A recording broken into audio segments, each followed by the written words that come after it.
It's just better if Rachel doesn't come to the wedding. I froze outside the kitchen as I heard Mom's voice on the phone. Dad's voice echoed faintly in the background. She'll understand. Family harmony is more important than her feelings. What they didn't know was that I had already started packing. Hi, I'm Rachel, and I'm 24 years old. I'm an elementary school teacher, the middle child in a family that has always labeled me as the sensitive one, the one who supposedly creates drama just by existing. My older sister, Victoria, has always been the golden child. Perfect grades, perfect job, perfect everything. I've spent my whole life trying to keep the peace, yet somehow I'm always the problem. I wasn't dramatic or attention-seeking, but I had finally learned that my presence wasn't valued. For years, I had been excluded from family decisions, treated like the source of all conflict, even when I was the one trying to fix things. Every family gathering, every important moment, there was always some reason why it would be better if I just stayed quiet or stayed away. If you've ever been pushed aside by family, subscribe right now and tell me where you're watching from. Because what happened next taught me that sometimes the best way to handle being unwanted is to give them exactly what they asked for. The nightmare started 3 weeks earlier when I found out Victoria was engaged. Not from a phone call or a family announcement, but from Instagram. There she was, showing off her ring with a caption about starting this new chapter with the love of my life. I called Mom immediately. Why didn't anyone tell me Victoria got engaged? Oh, that, Mom said dismissively. We've been so busy planning. There's going to be a family meeting tomorrow to discuss wedding logistics. The next evening, I showed up at my parents' house for this family meeting. Victoria, her fiancé Derek, Mom and Dad were all sitting around the dining room table with notebooks and wedding magazines spread out. Rachel, Mom said when she saw me, we didn't expect you. You said family meeting. Victoria looked uncomfortable. Dad cleared his throat. Sit down, honey. We need to talk about something important. I sat, feeling the tension in the air. We've decided it's best if you stay home during the wedding weekend, Mom announced like she was discussing the weather. My stomach dropped. What? Victoria finally spoke up, not meeting my eyes. You know how you get emotional at big events, and I can't risk crying and ruining my makeup. I get emotional? Rachel, you always make things about yourself, Dad said. This is Victoria's day. Mom nodded. You'll cause less stress by not being there. It's what's best for everyone. I sat there, stunned. You're uninviting me from Victoria's wedding? We're not uninviting you, Victoria said quickly. We're just asking you to be understanding. That was when I realized something that made my blood run cold. They were all too calm, too prepared with their responses. This wasn't a spontaneous decision. How long have you been planning this? The silence told me everything.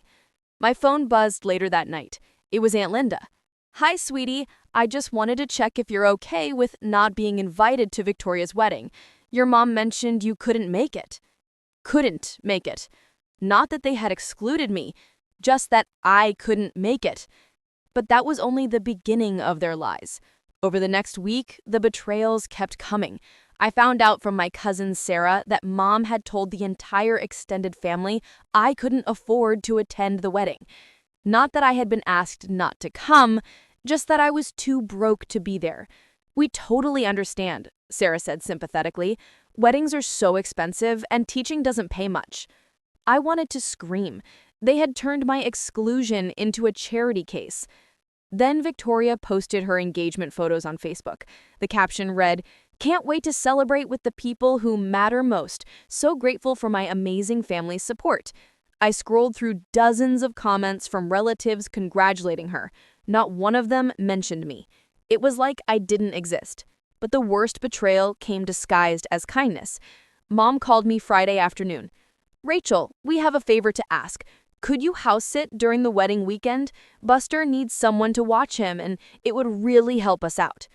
Buster, the family dog. They wanted me to pet sit while they celebrated without me. You're being so mature about this, Mom continued. I knew you'd understand eventually. I agreed to house sit. What choice did I have? That evening, I overheard Victoria on the phone with her maid of honor. At least we don't have to worry about Rachel making it about her God, can you imagine the drama? The final insult came 3 days before the wedding. Dad called with one more request. Rachel, since you're saving money by not attending the wedding, could you help pay for the wedding flowers? We're a little short, and you know how important this is to Victoria.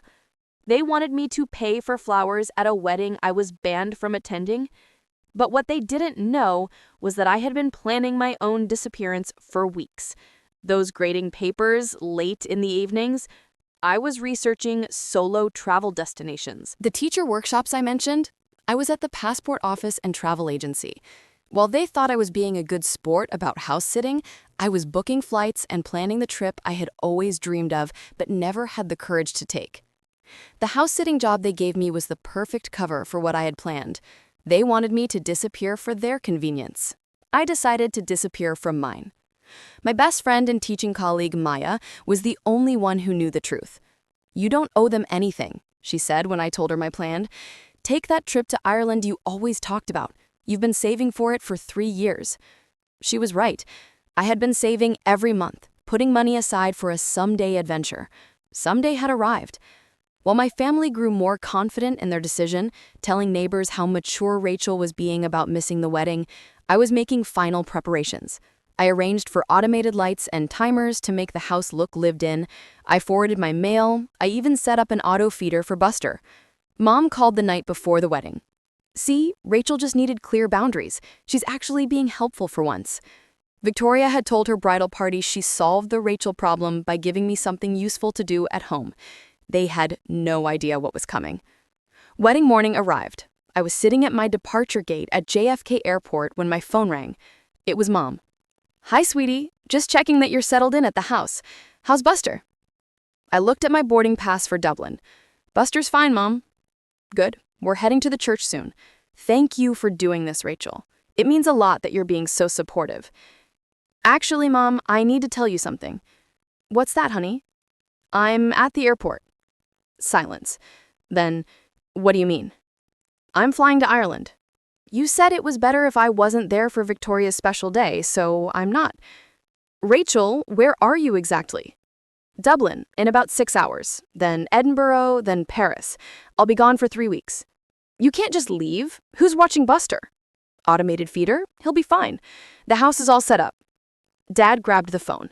"This is ridiculous. Rachel, come home right now." "You wanted me to disappear on Victoria's special day. Mission accomplished. This isn't what we meant." "Actually, Dad, this is exactly what you meant. You wanted family harmony without me there. Well, now you have it." I hung up and boarded my flight. For the next 3 weeks, I posted photos from Dublin's cobblestone streets, Edinburgh's castle views, and Paris cafes. Every picture showed me smiling, free, exploring the world on my own terms. My phone exploded with messages I didn't read until I was ready. Back home, my family was scrambling to explain my absence to wedding guests who asked where I was. Some relatives reached out to me directly, and I told them the truth about being excluded. The story of my financial troubles fell apart quickly when they saw my European vacation photos. Victoria texted me from her honeymoon.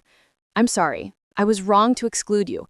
I let Mom and Dad convince me you'd cause drama, but you were never the problem." Some apologies came, others didn't. But for the first time in my life, I didn't care who apologized and who didn't. I finally understood I never needed their approval. I needed my own respect. And walking away from people who treated me like a problem instead of a person was the most respectful thing I could do for myself.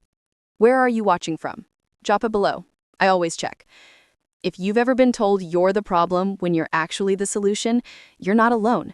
Subscribe if you believe in taking back your power when family takes you for granted. Your story matters. Share how you've handled family exclusion in the comments. Because sometimes the best response to being unwanted is showing them you don't need them either.